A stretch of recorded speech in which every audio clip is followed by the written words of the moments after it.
Good morning, everybody. Morning. It's another scorching day here in Bloomington, Indiana. Everyone, please stay healthy. One more thing we can add to our wishes for everyone to stay healthy. So, today we're taking up the next gate in the 108 Gates of Dharma Illumination, and today we are at Gate 38, which is Reflection on Impurity is a gate of Dharma illumination, for with it we abandon the mind that is tainted by desire. So we need to look at purity and impurity and what those are all about, and we also need to consider the mind that is tainted by desire and what that is, and then of course the relation between these two things, how they're related. So reflection on impurity. The kanji in this gate statement actually means something like contemplating the impurity of the body or the impurity of one's place or one's position. So this is actually not about considering things out there and deciding which of them are pure and which of them are impure.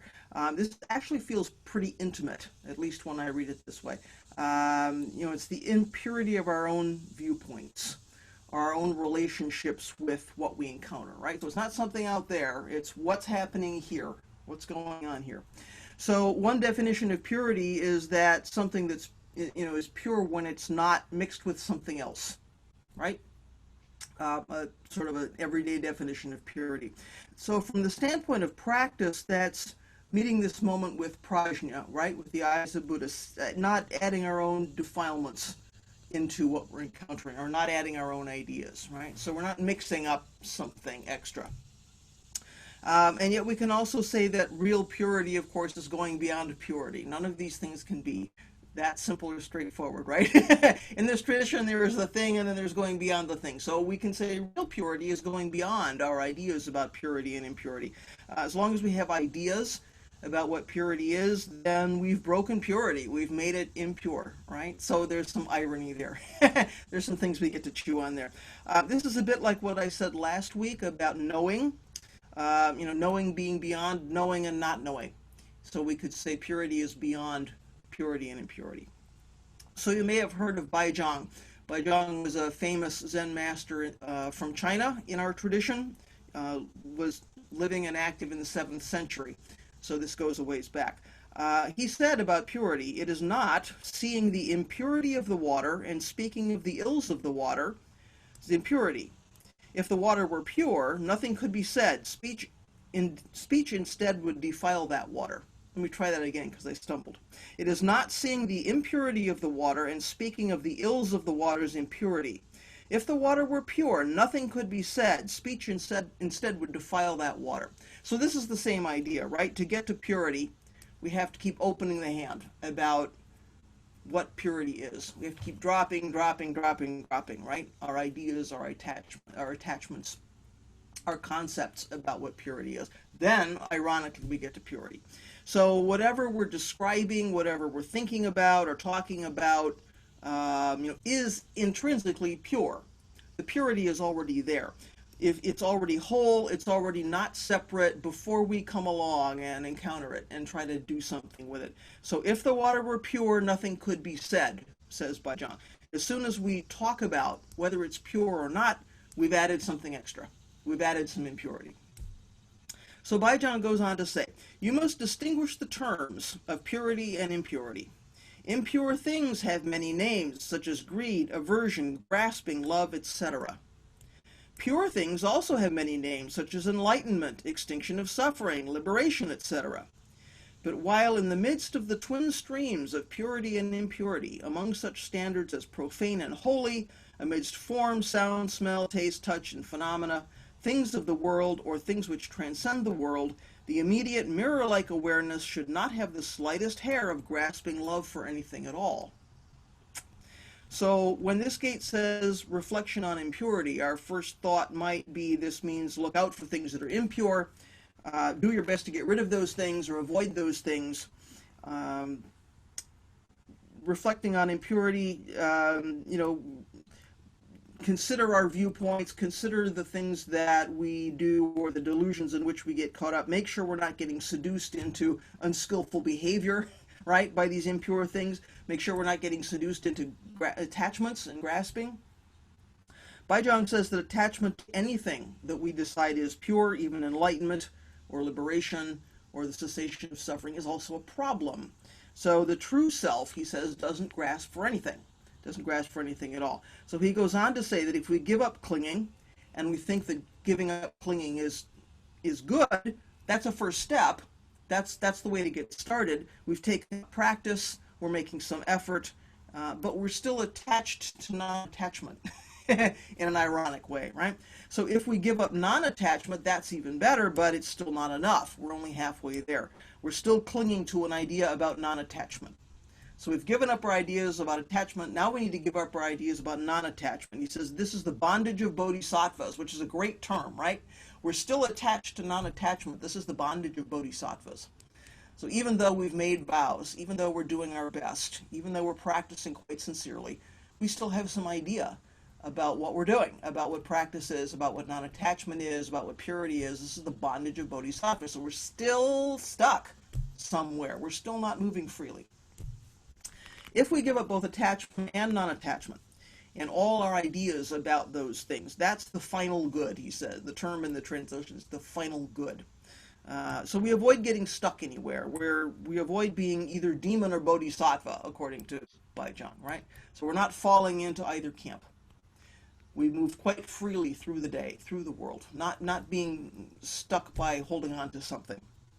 So Bajang concludes, the pure disciples of bodhisattvas are lucid and clear. Whatever they say, they do not cling to non-existence or existence. All their awareness and activity is not contained by either purity or impurity. So we're not limited there, right? We're not stuck. So this, I think, what he has to say is a helpful summary, right? Don't get stuck. Even don't get stuck on purity. Don't get stuck on practice. Don't get stuck on anything. Once we're stuck, we don't move freely. And this becomes a problem, right? So in our tradition, we also have the metaphor of the mani jewel. And maybe you have encountered this, M-A-N-I, mani jewel. It stands for various things in our tradition, depending on the text, depending on the circumstances, depending on who's teaching. But there are several, in several ways, it's related to purity and impurity. And it's kind of helpful for our purposes today. So in one case, this mani jewel is something that purifies water. So it said that the Buddhist monks, when they traveled, would carry this mani jewel because they needed water when they were traveling. And yet, their sources of water were ponds and rivers and things that were not necessarily clean. So they would put this mani jewel into the water, and the mud would settle, and this water would become drinkable. So the surface of the water would become clear. So you see immediately the metaphor for practice, right? You see immediately the teaching here for practice. That's not hard to see. The mind settles down. We let go of our delusion that kind of stirs up the mud, stirs up the water, keeps us from seeing clearly, keeps us from acting without adding something extra. So this is a repeating cycle, right? Settling the mind means that we can see clearly, so the mind becomes more settled, so we see more clearly, right? We see this reinforcing loop. So the mani jewel is also a metaphor for Buddha nature in some contexts. This jewel itself is purely without color. It's completely transparent, has no color of its own, but it reflects the colors of all the things that are around it.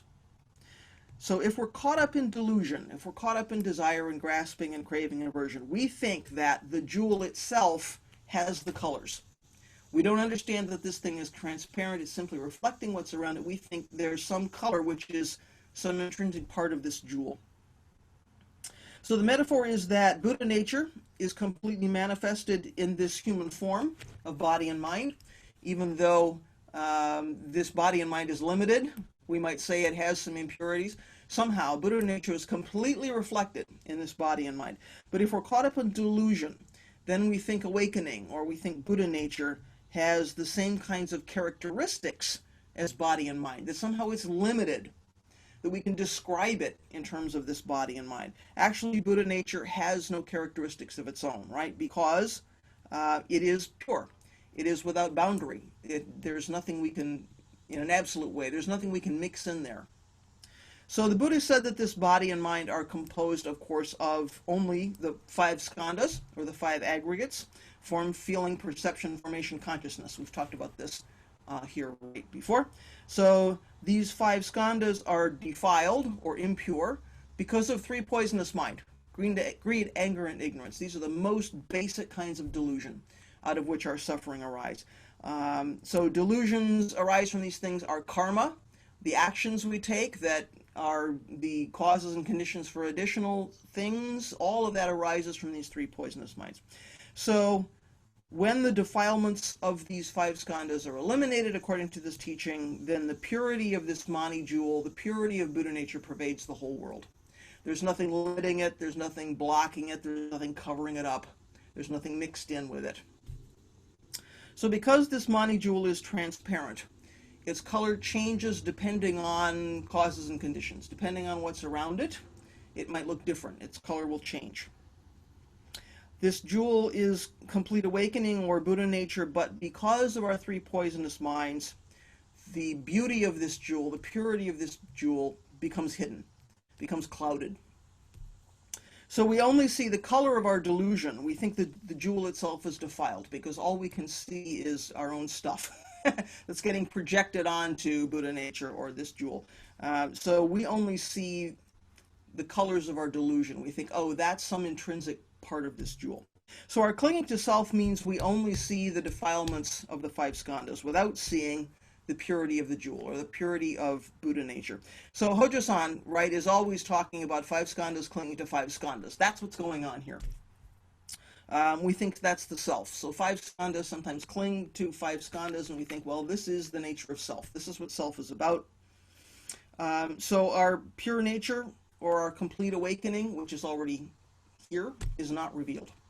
So in these talks before, I think we've talked about Dogen Zenji's realization that all sentient beings without exception are the Buddha nature. Not all sentient beings without exception have the Buddha nature. So we already are this clear, pure, jewel Buddha nature. It just gets covered up, right? We can't live from that place. We can't completely show that because the colors, if you will, of our delusion leach in and get reflected.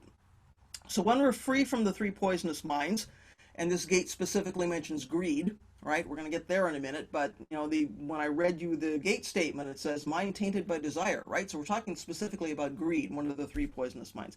When we're free from those 3 poisonous minds, then the purity is revealed. This is nirvana. This is, you know, we can think about that. This is nirvana, right? All of our cravings, all of our delusions have been blown out, and this is nirvana. So if you are somebody who likes more technical Buddhist studies, and I think there are some in the group, this is the Tathagata theory. Tathagata literally means the embryo of Buddha, or the womb of Buddha. So even though our body-mind is defiled on the surface, according to this theory, our original nature, or our Buddha nature, or this Mani jewel, is always pure. It's always undefiled. It's like the sun shining and the clouds covering it over, right? We know that even on a cloudy day, it's not that the sun isn't there. It's not that the sun isn't shining. Or if it's night, it's not that the moon isn't shining. But somehow the clouds are coming between us and the sun. So somehow our delusions are coming between us, if you will, the world, if you will, and our very clear and pure Buddha nature, so that it is not revealed. So even though on one level, our mind and body are continually influenced by many things, the causes and conditions of our lives mean that things happen, means we take certain actions or we appear a certain way. Even though that's going on, the true nature of our mind is always pure, it's always clear, it's always free from discrimination and from picking and choosing. But on a day-to-day level, that's not what we see, and maybe not what we manifest. So again, reflection on impurity is a gate of Dharma illumination, for with it we abandon the mind that is tainted by desire. So the kanji for the second half of this gate say something like, when this talks about we abandon the mind that is tainted by desire, it's something like we're prepared to abandon that mind, or we're in a position to abandon the heart and the mind of greed. If we have really understood purity and impurity, now we're in a position to really give up this mind of greed, this mind that's tainted by desire. So if we understand purity and impurity, like really get what's going on there, then we're able to let go of our clinging, our grasping. But interestingly, if we let go of clinging, then we're also able to really understand what purity and impurity are about. So again, we have this reinforcing cycle. It's like you dive in somewhere and start practicing. And then practice reinforces wisdom, and wisdom reinforces practice, and this thing goes around and around. So really, all of this is arising together. This understanding of purity and impurity, and our readiness to abandon clinging and let go of the three poisonous minds, these things are arising together. So this is not actually linear. These things happen together. These are deeply interconnected, as are many parts of our practice. So our old friend Baizhang says, just put an end to all fettering connections, and feelings of greed, hatred, craving, defilement, and purity all come to an end. So notice he says all delusion comes to an end, including purity. So that's really interesting, right? Even our ideas about purity, even our clinging to purity will come to an end. So just put an end to all fettering connections. In other words, open the hand, right? And then all of these things drop away. So he goes on, not bound by any good or evil, emptiness or existence, defilement or purity, doing or non-doing, mundane or transcendental, virtue or knowledge is called enlightened wisdom. So this is prajna, isn't it? This is seeing with the eyes of Buddha, not making distinctions in a big sense. Of course, on a day-to-day level, we need to distinguish one thing from another in order to just live. We also need to know that's not the whole story. We also need to be able to see with the eyes of Buddha, to see beyond the discrimination, to understand purity and purity in the largest possible sense. So when the mind of purity and impurity is ended, it does not dwell in bondage, nor does it dwell in liberation. It has no mindfulness of doing, non-doing, bondage, or liberation. Then, though it is within birth and death, that mind is free. So all this seems to be saying we shouldn't have any kind of moral compass. It would be easy to read it this way, right? We're not going to pick and choose. We're not going to discriminate between pure and impure, good and evil, wholesome and unwholesome. Suddenly, we could ask ourselves, what's going on? This seems to be saying morality is not important, or that there is no such thing. Because somehow this being free from greed, this, seeing beyond purity and impurity gets associated a lot with freedom, with liberation. Well, that's a good thing. I'm going for that. Freedom means not being stuck. But does that mean that there is no ethical system, that there is no moral compass? If there's no impure and pure, no good and bad, is it okay to sort of run amok and do whatever we want to do and sort of be free, right? Because being free gets held out here as something to which we should aspire. So what is that about? Well, Hojo-san has written and spoken a lot about going beyond good and evil, or going beyond good and bad, particularly related to Dogen's fascicle Shoaku Makusa, or not doing evils, especially when it's time to thinking about the precepts. We hear a lot about Shoaku Makusa. If our tradition was telling us that we should just do whatever we wanted, just do whatever our cravings and aversions were pushing and pulling us to do, there wouldn't be all the ethical teachings that are there. And we know that the ethical teachings are a significant chunk of just the basis of this tradition. We wouldn't have right speech. We wouldn't have the whole, there wouldn't be precepts, right? There wouldn't be those guidelines. We wouldn't have the whole right speech, right action, right livelihood piece of the Eightfold Path, right? That's like a third of the Eightfold Path. That wouldn't be there. That's not what's happening here, is it? We know better than that. In fact, the Bonmokyo, or the Brahmanet Sutra that we hear about when we do precepts, or during Rakfusatsu, we read a piece of this thing. This is where we get some important teachings about the precepts. And in the Bonmokyo, it says, they are the precepts of all living beings. Their source is the purity of self-nature. So these two things are tied together. The precepts are a description of what happens when the five skandhas give up clinging to the five skandhas, right? When the purity of self-nature is evident, then these precepts are how we live. So these become not something which is handed to us and nobody says, these are the rules. This is what arises naturally when the purity of self-nature is obvious, is being manifested. So these are not sort of rules of morality imposed by men or imposed by gods, or something that only your teacher says, here's how I want you to live. They're bigger than that, right? They're broader than that. So they really come from a very clear understanding of the human situation in the world. They really come from seeing very clearly, this is what wholesomeness is and unwholesomeness is, and this is how we go beyond those things. And then suddenly these precepts are not restrictions, they're not limitations. This is a description of how somebody lives when this purity is completely manifested. A year or two ago, I read an article about Christian parents who were very upset that Buddhist meditation was being taught in the schools. These kids were learning mindfulness, right? It was being taught as a way for kids to help manage their emotions, to learn to stay focused, right? All the stuff that goes with mindfulness, or that we think goes with mindfulness. These parents said these kids are being taught to let their thoughts come and go without judging, right? Thoughts come, thoughts go. These kids are being taught not to judge about these thoughts. On that basis, they are never going to learn right from wrong. This is a big trap. This is a big problem, right? They have to be able to know which thoughts are okay, which thoughts are not okay. Otherwise, they will never develop any sense of morality. And I just thought it was so unfortunate that there was nobody there that could explain to these parents exactly what was really being taught, right? I mean, these are parents that are worried about their kids. It's like you feel for them. They just think they're being told to throw out the rule book. Thoughts come and go, and we're not going to judge the thoughts. So there's no good and bad. Well, how can these children grow up to know how to live in society? How to live a wholesome life. This can't be good, right? This is scary. This can't be good. I wish somebody had been there to explain to the parents, acceptance is not approval, compassion is not condoning, right? There's so much of our practice that says we don't look away. So what's happening is what's happening. We see it clearly for what it is. We accept that it's going on. We don't immediately judge it. We try to see it clearly. On that basis, we can make some choices about what do we do. So, right, acceptance is not approval, compassion is not condoning. So going beyond pure and impure is seeing this one unified reality. It's seeing the totality of this one unified reality. It's one, if you have one thing, it can't be separated into good and bad and tainted and pure and stainless and all that stuff. In the largest possible sense, there sort of can't be a pure mind or an impure mind or anything else, right? There is nothing which can be pure and impure.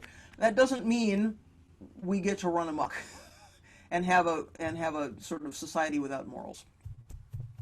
So reflection on the impurity of our human condition is a reflection on our tendency or our potential for creating separation and not seeing the whole picture and leaving out some stuff that we just don't want to agree is there or we don't want to admit is there. By introducing something extra into this unified reality, which is pure precisely because it's unified, because it's one thing, because there's no separation, we introduce something into that, and now something which is unbroken is broken. Now we have pure and impure. So now we have a mind that's tainted by a desire, or literally, the mind of greed. A minute ago I said that being free from the three poisons is what enables us to see clearly, and vice versa. These things go around and around. Buddha said that a mind tainted with defilements was a mind that was unable to purely, completely assimilate his teachings.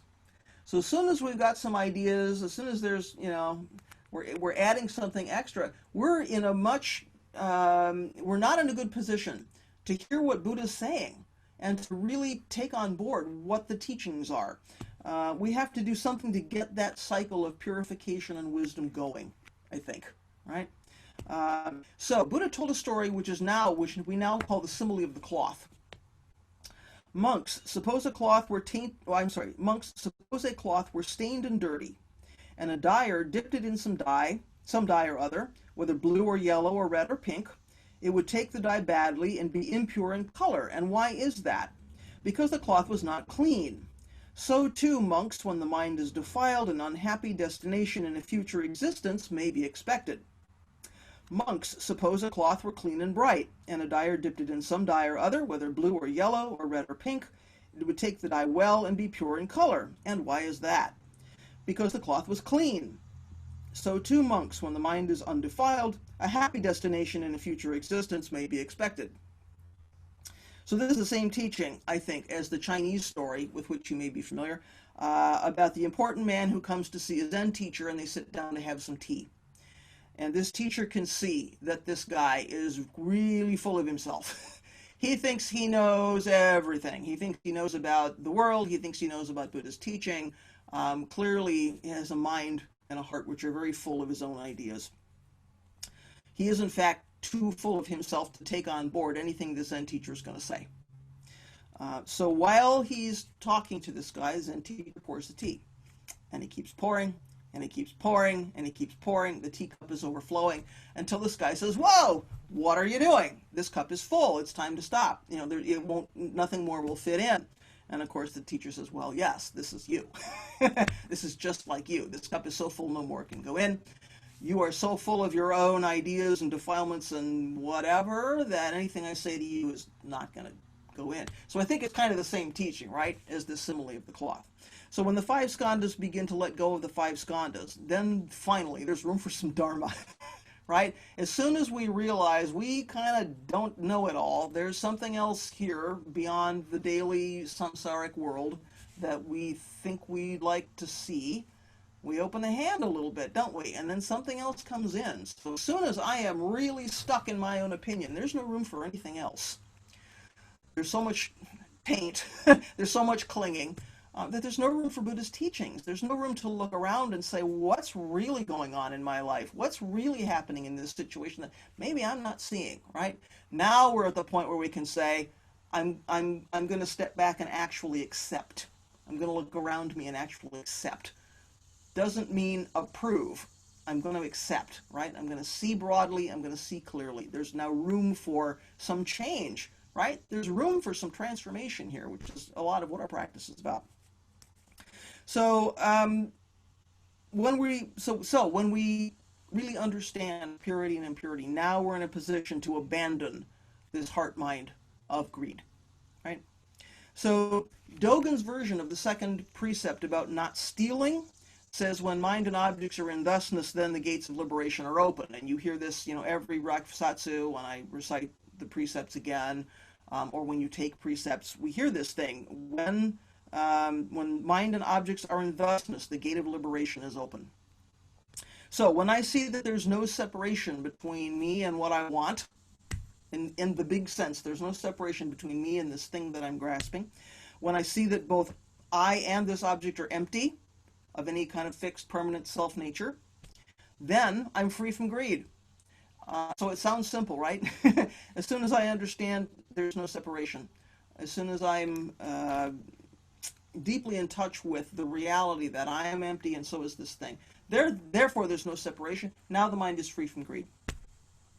So as we've seen, purity is frequently associated with emptiness or non-separation or freedom. It's about not being stuck, right? It's about not being stuck to something, not being stuck in one place, not being stuck in our narrow habituated thinking. Now we have freedom. Freedom is not necessarily what we thought it was. Freedom is not, I'm going to run amok and do whatever I want. That feels like I'm free. But actual freedom is to actually see what's happening, to really see what Buddha nature is, to see what purity and impurity really are. Now we're actually free because we're not being pulled around by craving and aversion and delusion and all that stuff. That's what actual freedom is, right? That's nirvana. So this is partly why we have these iconoclastic figures in our tradition. These sort of crazy characters, right? Crazy monks, people who are childlike, who don't conform to expectation, who live outside of the rules or outside of society, somehow sort of break all the guidelines, don't act like grown-ups. Sometimes that's what attracts us to this tradition. We think, I'm going to learn to act like that and sort of, be the crazy monk. Society looks at these people and says, these people are tainted by madness or by delusion or by irresponsibility, or there's something wrong with them. This is not okay.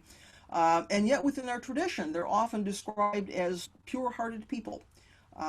Frequently, their actions show that they're really generous, even though they've got very little themselves. They frequently give away whatever they have even though they've got just about nothing. They wander from place to place, don't have any fixed abode, don't have any clinging to a status in society or a particular title or something like that. And we look at these folks and say that's freedom, you know. They are really good teaching figures for us because they are the physical embodiment of abandoning this heart mind of greed, or the heart mind that's tainted by desire. They are not clinging to anything. They're not even concerned about what people think about them, because what they're doing, their actions, their day-to-day, moment-by-moment activity, comes from a very broad view. They are seeing this one true reality. They are very much in touch with the clarity of Buddha nature. So they're able to move through society in a way which society looks at and says, this is, in a way, this is not okay. But you notice they don't hurt people. They give away what they have. They play with children. They write poetry. I mean, they might be kind of, loopy people, but they're not causing harm. So it's really interesting. Their freedom is not selfish freedom. It's not I win, you lose. It's not I'm going to, do what I want no matter the cost. Their freedom is very much in line with, in tune with this one great reality. So the poet Ryokan, of course, was one of these people. One of the reasons we like Ryokan, I think, or we like our image of Ryokan, is that he's quite childlike. He spends a lot of time playing with kids. He forgets what time of day it is. He forgets to do his alms rounds because he's playing with the kids, and the kids love him very much. So, of course, what we really know him for, in addition to his calligraphy, is his poetry. So one of the things he wrote, a well-known example, without desire, everything is sufficient. With seeking myriad things are impoverished. Plain vegetables can soothe hunger. A patched robe is enough to cover this bent old body. Alone I hike with the deer. Cheerfully I sing with village children. The stream beneath the cliff cleanses my ears. The pine on the mountaintop fits my heart. So this is a description of how he is, right? He's free. He's not clinging to anything. With seeking, myriad things are impoverished. He feels like he has the whole world, because he does. Because he really sees there is no separation between me and these things, so I'm free, right? He's really an embodiment of that second precept as described by Dogen. So here's another one. Spring wind feels rather soft. Ringing amongst staff, I enter the eastern town. So green, willows in the garden. So restless, floating grass over the pond. My bowl is fragrant with rice of 1,000 homes. My heart has abandoned splendor of 10,000 carriages. Yearning for traces of ancient Buddhas, step by step I walk begging. So there's his poem. So, it's describing him going on his alms rounds, ringing his staff. He's got a staff with some rings on the top. You ring that to let people know you're there, but, you want to scare away little animals so you don't step on them. And so, he's ringing his staff. The willows in the garden are green. The floating grass over the pond is restless. My bowl is fragrant with rice of 1,000 homes. So he feels like he has plenty of rice. He's got plenty of support from this one unified reality. My heart has abandoned splendor of 10,000 carriages. He says, I don't need lots of things. I don't need a lot of fancy things. I'm step by step walking, begging, yearning for traces of ancient Buddhas. He wants to be in line with Buddha's teaching. And Buddha awakening in the largest possible sense. Right? This is what his aspiration is about. His aspiration is not about owning 10,000 fancy carriages. He has all he needs. Right? So in this way, he's free, even though he has just about nothing. So folks like this seem to navigate the physical world just fine. They also know they live in the world of emptiness. So they're able to carry both of these things. He's not starving. He's not living in he would not say he's suffering, right? So he's navigating the physical world. He's walking around. He's getting what he needs. And he knows there's something else to that story. He's also living in the world of emptiness, and he really gets that. So he accepts everyone. He accepts everything. Not only people, but all beings. Frequently, these kind of characters are very kind to animals, very interested in animals. Have a great appreciation for flowers, right? They're accepting all beings. This is the way they live. So they're not cloistered in a temple. They're not cloistered in a house. They go out into the world. They meet this world kind of head on, right? They meet it quite openly, but they meet it without any expectation. They're not judging this as pure or impure. You know, they're not clinging to something. So these folks are the human version of the lotus. And you are probably familiar with the lotus as a symbol in our tradition of purity. It's a symbol that goes back before Buddha, right? It goes back to the Vedic tradition, to the Indian tradition before Buddha. So it's quite old. But you probably know, the lotus grows with its roots in the mud, in the pond, and yet it blooms in the sunlight at the top of the water. So it's a fine example of a being, if you will, that has a foot on both sides. It's got its roots in the samsaric world. It also lives in the world of emptiness, at the top of the water. So there's a verse that we say after formal meals and also at the end of Ryakusatsu. Abiding in this ephemeral world, like a lotus in muddy water, the mind is pure and goes beyond, thus we bow to Buddha. So this is quite a familiar phrase, a familiar verse. So while we live in the world of samsara, or the world of impurity, the pure mind is not attached to the things of the world. So in this verse, we kind of go beyond purity and impurity. The mind is pure and goes beyond, right? So it goes beyond samsara and nirvana. It goes beyond roots in the mud, blooming at the top of the water. It goes beyond samsara while it's still in the midst of samsara. This is the bodhisattva way, right? I mean, this is what bodhisattva-ness is all about. Awakening is already here. We already have Buddha nature, and yet we don't cross over to nirvana because we're staying behind to help all beings. So it's a real symbol of our bodhisattva life. Roots in the samsaric world, and yet, blooming in the world of emptiness. So these things are not separate. So, abiding in this ephemeral world, like a lotus in muddy water, the mind is pure and goes beyond, and thus we bow to Buddha. So, what would you like to say about purity and impurity and the relationship there with abandoning the mind of greed, or whatever is bubbling for you in your practice today? Make sure you unmute so we can hear you. Abhilash has his hand up. Yeah, I mean, I think it's a challenge for everyone, but once practice is over, I seem to snap back into a, am I okay? Am I audible? Yep. It was me turning up my audio. Okay. Once practice is over, I seem to snap back into this world of purity and impurity, defilement, if you might, and at least, I guess, because of the predominance of the Christian religion, I guess, you get put into that bipolar state very quickly, and that's a challenge that I have to deal with every day, minute, hour. I just wanted to put it out there and see what I get. Yeah. Well, that's, of course, we all have that problem. People, I'm sure, get tired of hearing me say things like, please don't check your zazen at the door. In other words, please don't leave your practice in the Zendo. And it's easy to do that. So, on the one hand, that's really understandable, because when we are creating an environment for zazen, for instance, we create an environment which is we try to make it as easy as possible, right, to do our zazen. So we put ourselves in a place with minimal distraction. Somebody like Hoshin rings the bell, so we don't even have to look at the clock. We set a time for this thing. We sit with Sangha so that we have some support on various levels for sitting. We try to make the best possible container for our practice. And that makes perfect sense. Why would we not do that? And then we get up off the cushion and we go outside. And the first thing we do is stub our toe and have an argument with our significant other and, drop the keys. And suddenly we're right back in this world of samsara, and you just think, where did my zazen go? This is the challenge. This is the challenge for everybody.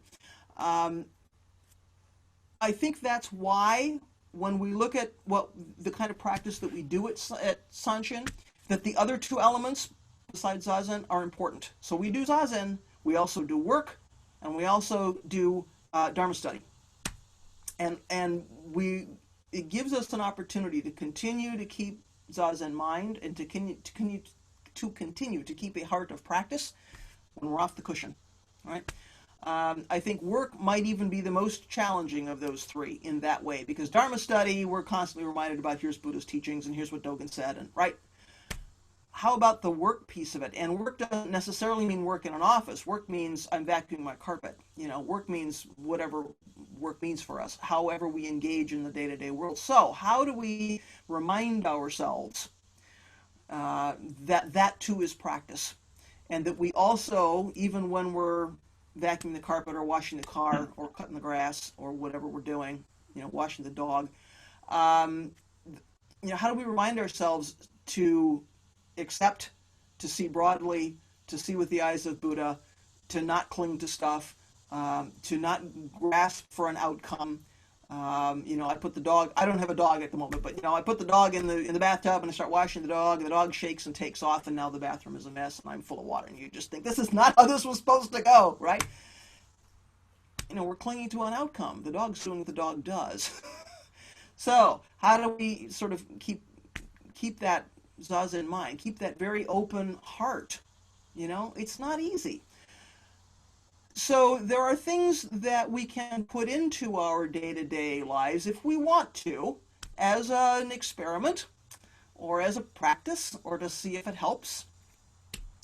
So when you're in the training temple, there are verses for everything. There are verses for shaving your head, there's a verse for going to the bathroom, there's a verse before you eat, there's a verse before you wash your hands, there's a verse before, like, everything. Little 4-line gathas, right? You can find those things. They're around. They're translated. Some folks like to take Post-it notes, stick those things around. Stick it on the mirror so that you know when you're brushing your teeth. You can say the gatha. You can remember, you know, I'm brushing my teeth and this is a practice. I'm washing my hands and this is a practice. In some Dharma centers, they've actually got them around, right? You can try that.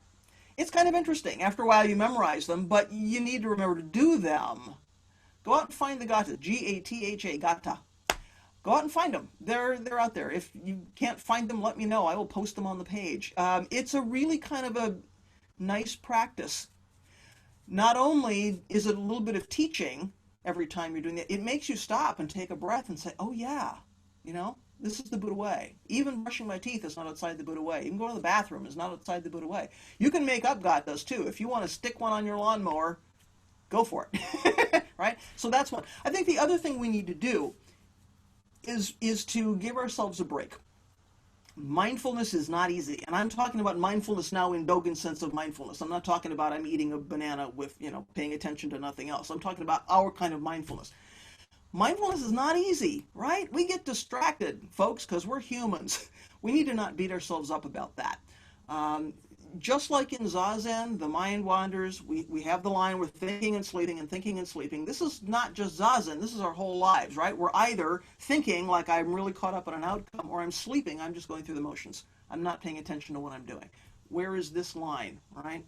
So I think we're doing this all the time. When we're doing it out in the world in our activity, it can be a little more difficult to remember to come back. But this is one of the reasons I think Zazen is important and helpful. What we're doing in Zazen, we're training ourselves. Oh yeah, come back, come back, come back. This is exactly what we are also doing outside of the Zendo. Oh yeah, this is a practice. Oh yeah, Buddha nature. Oh yeah, open the hand.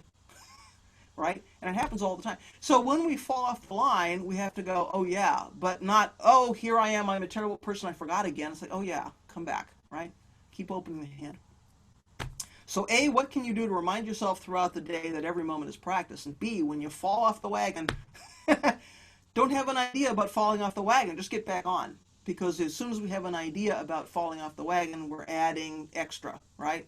We're adding impurity.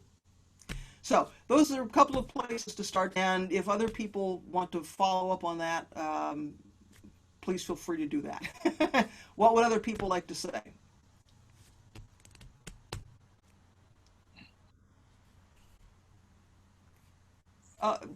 Jeff, are you waving at me?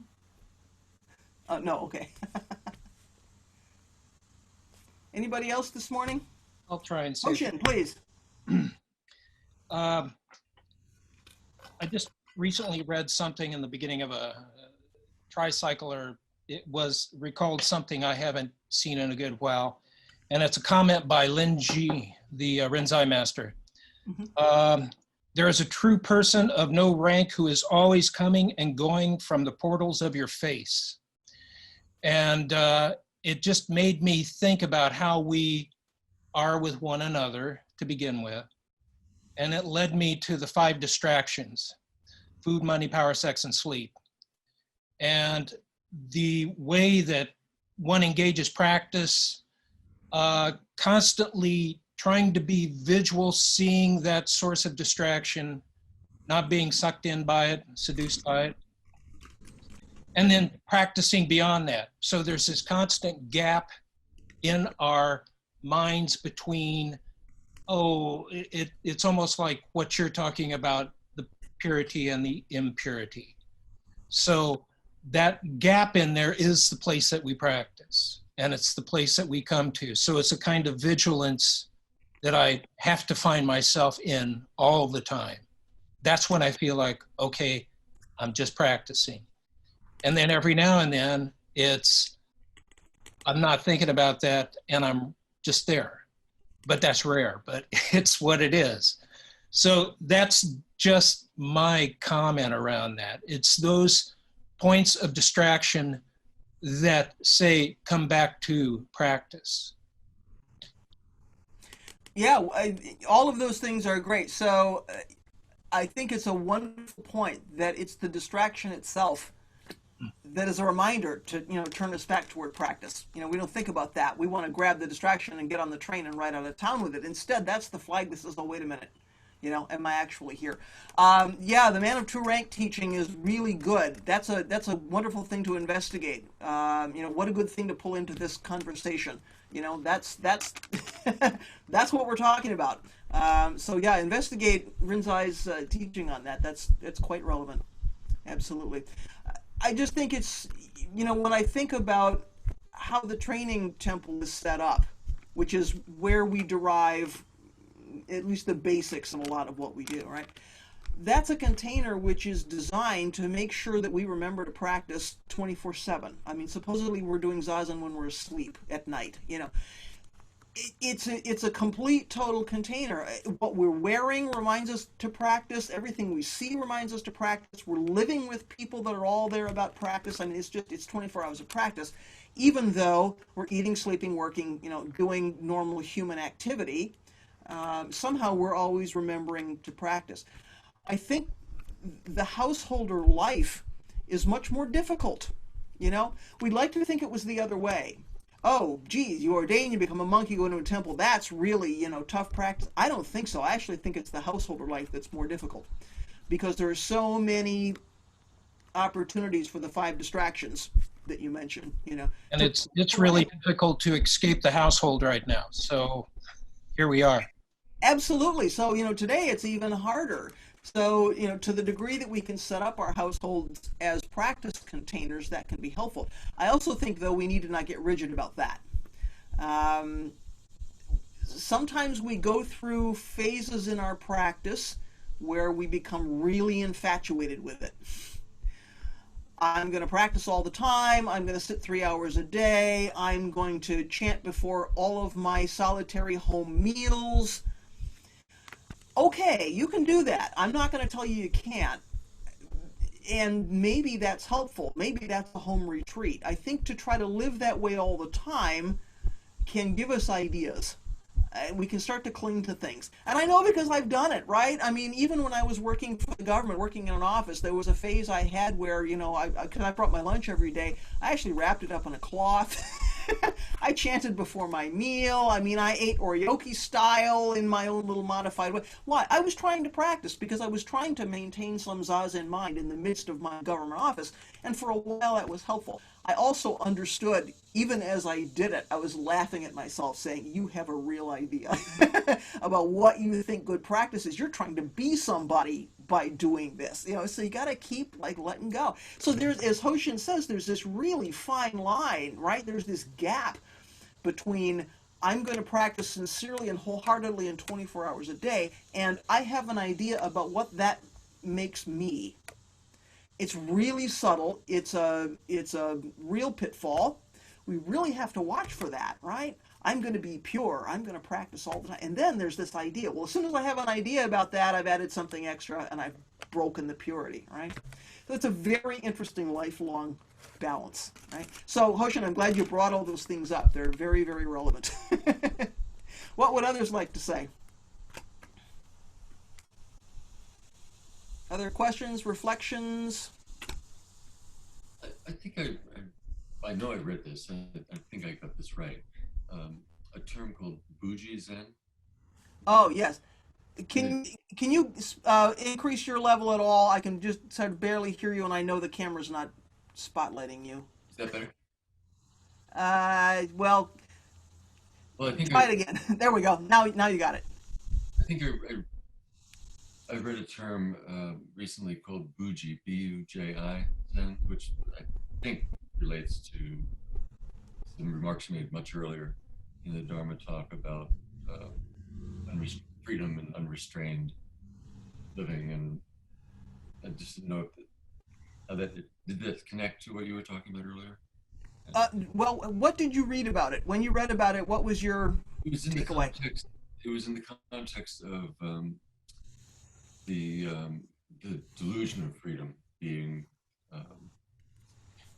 a desirable lack of constraint, and it was trying to give an understanding of why having constraints are helpful and allow for freedom more than this extreme lifestyle. Right. Well, and so people, in the training temple, they look around and say there's a way to do everything. Yeah. And that feels restrictive. And it's difficult to understand the teaching that says out of those guidelines and out of our desire or our aspiration to do things exactly the way we're told to do them, there is freedom there. We feel like it's exactly the opposite. So, we read stories about these iconoclastic teachers. We read Dharma study about emptiness and no limitations and no boundaries, and we just think these two things seem to not go together at all. On the one hand, there's iconoclasm and there's emptiness, and on the other hand, you go into the training temple and it's like you are told how to do everything. You don't just pick up something and ring a bell. You have to ring it the right way, and you just think these two things are incompatible until you actually live that life.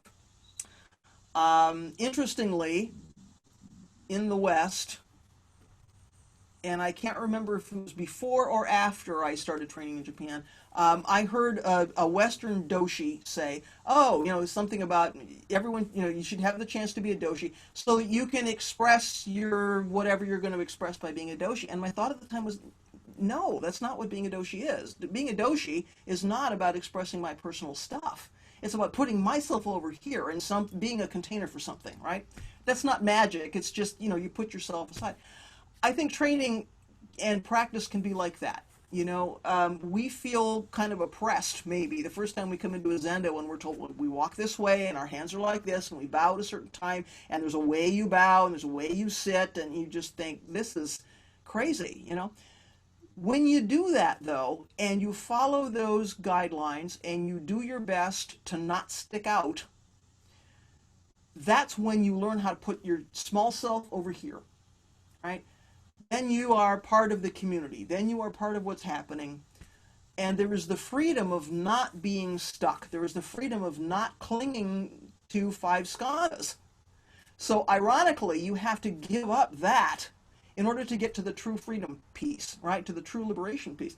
So it's really interesting that in the midst of, that's why you hear these teachings about in the midst of, this very,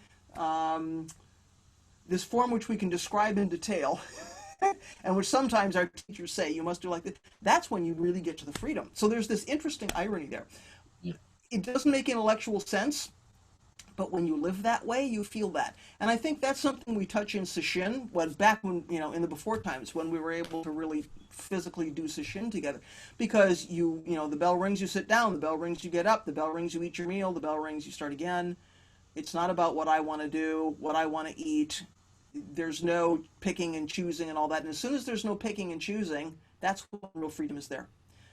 That's when the jewel is clear. That's when Buddha nature is there, because we're not covering it up with, I don't want to be here, I want to choose this, I want to eat that, I want to wear something else. It's just the bell rings, you put your robe on, you sit down.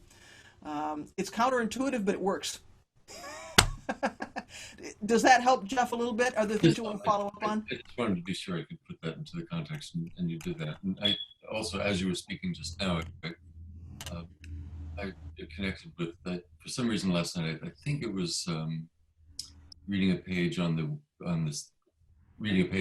Sanshin site that I assume you wrote about Sanshin style, and you were talking about you were giving these very detailed traditional instructions about how to hold the chant book and everything else you were just saying. And then the preface to it on the page, I don't know why I'm telling you this since you wrote it, but it was a helpful hint to the reader about how to see it and allow it and trust that it would work out. Well, it's fine to summarize.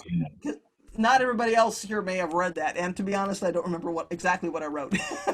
I've probably said the same thing myriad times in other ways. But yeah, I mean, this is the thing, you come into Zendo and you think, why is somebody telling me I have to hold a book like this? Like, who cares?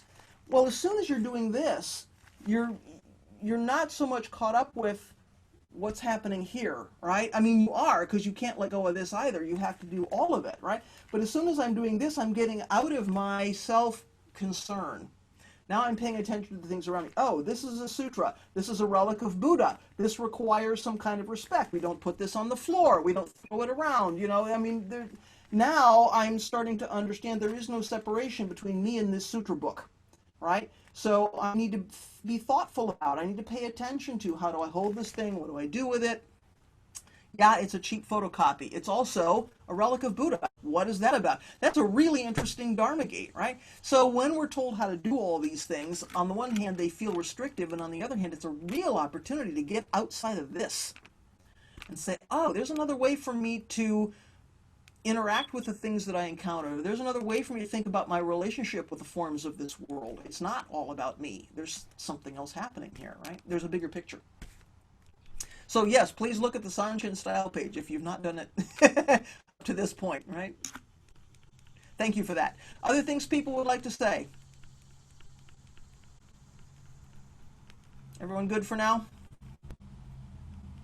Okay, so I'm going to pitch back to Hoshin, and he can do our closing chant. We'll do a few announcements. Thanks for being here this morning. Please stay safe and well this week. We'll see you next time.